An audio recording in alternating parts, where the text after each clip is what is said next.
unaweza ukanisaidia tena kuongeza Yesu makofi.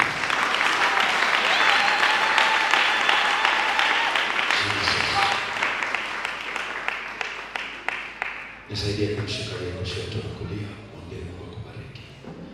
Na akiwa kwenye uwepo wa Mungu naweza kugusa tu bega lake, mwambie Mungu akubariki. Msalimie tena jirani yako, mwambie Mungu akubariki. Mwambie asante kwa kuwasamehe ibada hii.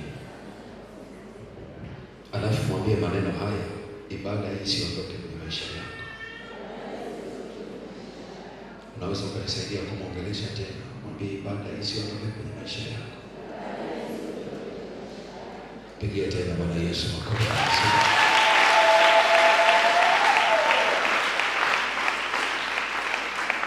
Kanisa la Mungu, nataka niongee kitu kimoja. Moja ya kitu ambacho sasa hivi kimepotea kanisani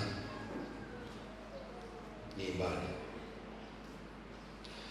Moja ya kitu kimepotea ndani ya kanisa sasa hivi ni ibada. Hebu sema ibada. Sijui Mungu atawasaidiaje wachungaji kuirudisha ibada. Lakini moja ya kitu kimepotea sasa hivi ndani ya kanisa ni ibada.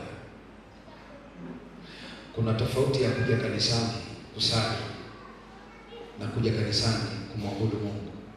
Ni vitu viwili tofauti. Sasa hivi tunakuja kanisani kusali na hatuji kanisani kumwabudu Mungu.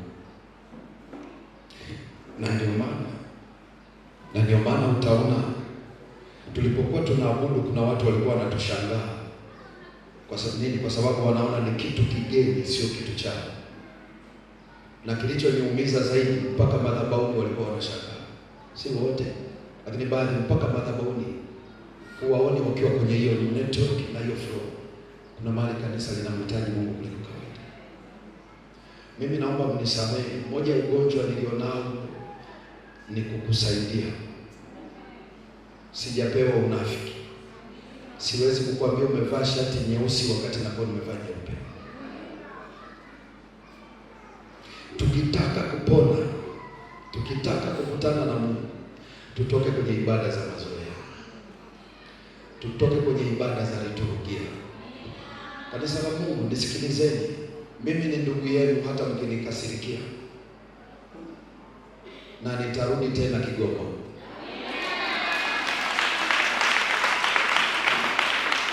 Moja ya kitu tunahitaji kirudishwe kanisani ni ibada. Unapata shida moyoni, ibada flow imeshika, na kuna mtu anazungusha macho hivi na ana zaidi ya miaka 30 kanisani toka Kongo. Unajiuliza, huyu anasali ama ameokoka? Unajua kuna Wakristo alafu kuna wale watu wa Kristo. Ni watu wawili tofauti. Kuna Wakristo alafu kuna watoto wa Kristo. Kuna wana wa Mungu. Mwambie tena jirani yako, Mungu akusaidie usipoteze hiyo ibada. Punguza hizo maiki zingine zifinye alafu ipate. Msemeshe tena, mwambie Mungu akusaidie usipoteze ibada kwa maisha. Mtu mmoja asema amen. Mtu mmoja asema amen.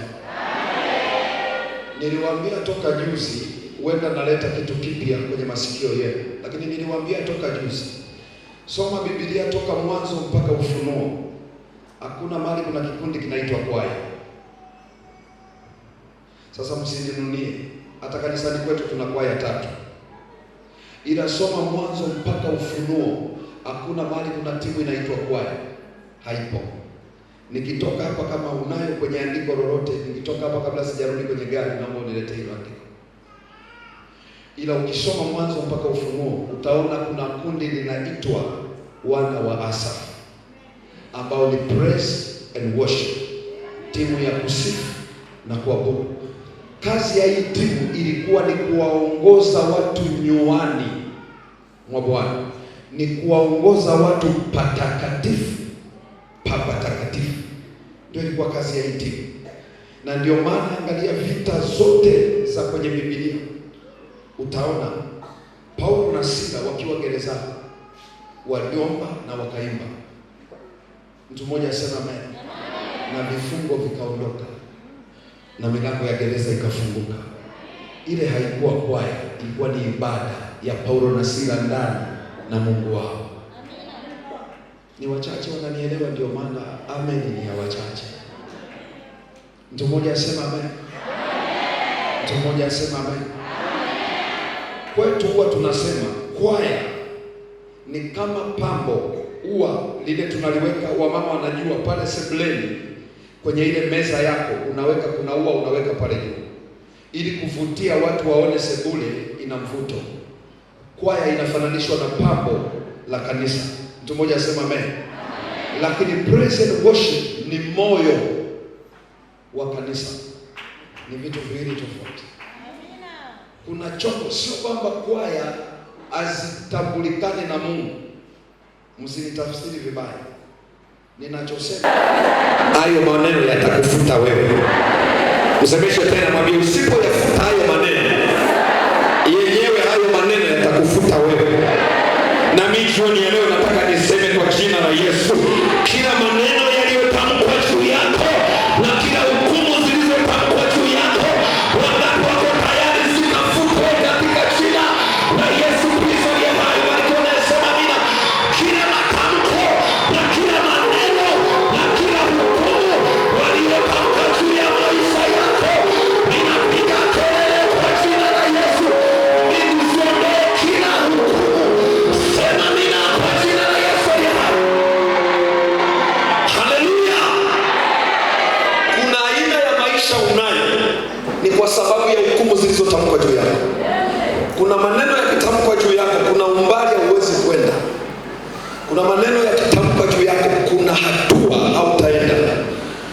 Na Biblia inasema mimi Mungu ninayaumba matunda ya midomo yenu. Haijalishi ni matunda mabaya au ni mema. Haijalishi aliyetamka ni mchawi au ameokoka. Anasema mimi Mungu ninayaumba matunda ya midomo yenu. Kwa hiyo kama kuna watu wamenena maneno juu yako na wewe haujayashughulikia, yale maneno yatakushughulikia. Nataka nitamke kwa mamlaka ya Yesu aliye hai, yale walioyatamka juu yako tunayafuta kwa neno la Bwana. Piga kelele na useme amina kwa jina la Yesu Kristo aliye hai. Wako wapi wanawake waseme vigelegele vizuri kwa Yesu aliye hai? Somebody sema amina. Yako maneno usipoyashughulikia, yako maneno usipoyaondoa, yenyewe yatakuondoa. Kuna maneno usipoyaondoa, yenyewe yatakuondoa. Kuna hukumu usipoziondoa, kuna aina ya maneno usipoyaondoa, yataondoka na uzao wako. Mwambie jirani yako, kuna maneno usipoyaondoa, yataondoka na maisha yako. Semesha tena, mwambie kuna maneno usipoyashughulikia, yatakushughulikia. Alafu mwambie kuna aina ya maisha unayo. Semesha tena, mwambie kuna maisha fulani unayo, yanatokana na aina ya maneno yaliyotamkwa kwako.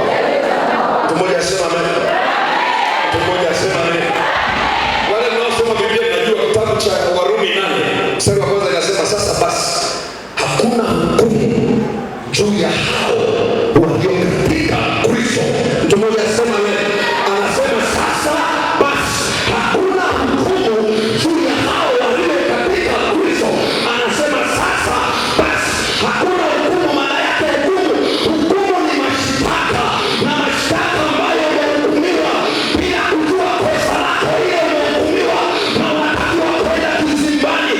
Na mimi hapa nitangaze kwa jina la Yesu, kama Biblia inavyosema, sasa basi ninasema kila hukumu waliyopanga juu yako Bwana ameifuta kwa jina la Yesu Kristo aliye hai. Pia sema amina. Yako maisha ili uyafikie, lazima kuna maneno ushughulikie. Mwangalie tena jirani yako, mwambie kuna maneno usipoyaondoa yataondoka na maisha yako. Msemeshe tena, mwambie niangalie kidogo. Mwili wangu umechoka sana na nina wiki ya 4 na 2 sijapumzika. Ila leo tutaomba, hatujawahi kuomba. Wewe uliye na haraka tunakuruhusu uende. Lakini leo